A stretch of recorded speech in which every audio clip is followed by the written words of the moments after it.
masih berkaitan dengan laporan keuangan. Saya akan berikan contoh ya. Ini saya berikan contoh. Ini ada sebuah neraca saldo ya, disesuaikan. Neraca saldo disesuaikan, ini saya ambil dari kertas kerja ya. Dari kertas kerja saya potong, saya tampilkan di sini. Kemudian ada tambahan yang berasal dari neraca saldo ya. Kalau di kertas kerja ini yang kolom pertama, kalau neraca saldo disesuaikan kan setelah disesuaikan, berarti ini kan kolom yang ketiga dari kertas kerja. Nah ini juga saya ambil dari persediaan awal, ini saya ambil dari neraca saldo awal. Kemudian modalnya juga ya, jadi ada tambahan. Nah ini saya berikan satu contoh. Kemudian ada data tambahan. Nah dari data ini kita akan membuat laporan laba rugi. Nah, saya tampilkan formatnya. Nah sekarang dengan format ini maka kita akan mudah mana-mana saja nominal atau akun yang akan kita pindahkan di kolom di laporan laba rugi. Ini dalam ribuan ya. Nah itu sudah saya persiapkan. Nominalnya adalah sebagai berikut.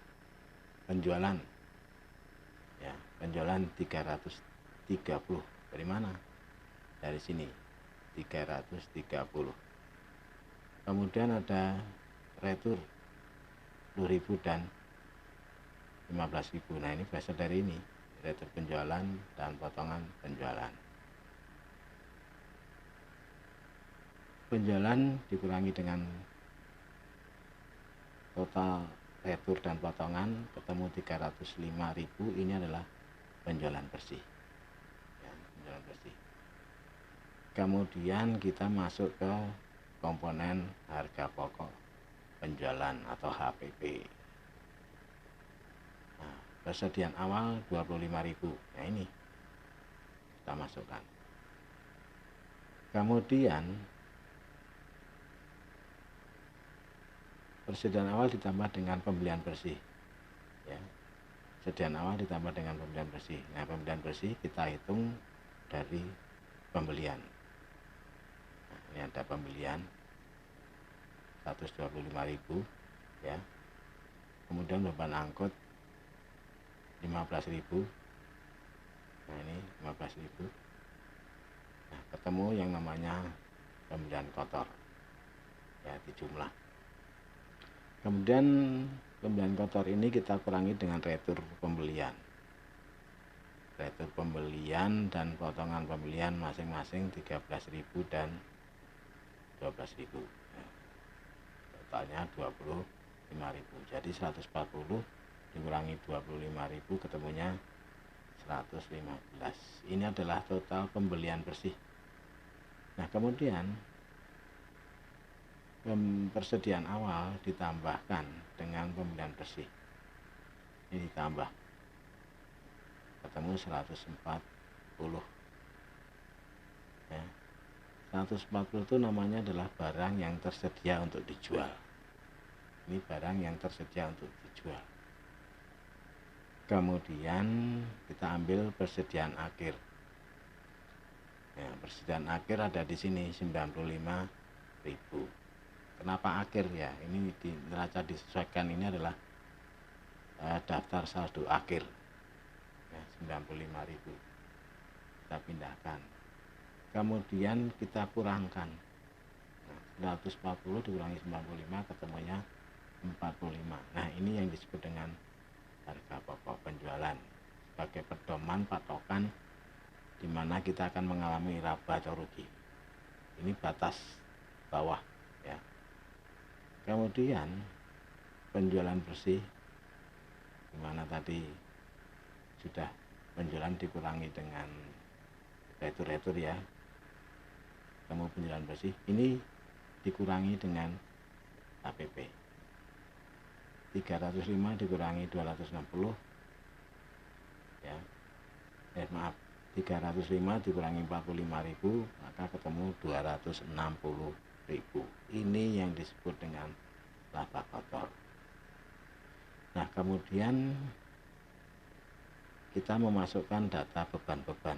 Di sini ada beban gaji, ya, beban iklan dan beban listrik, masing-masing 50.000, 6.000 dan 4.000.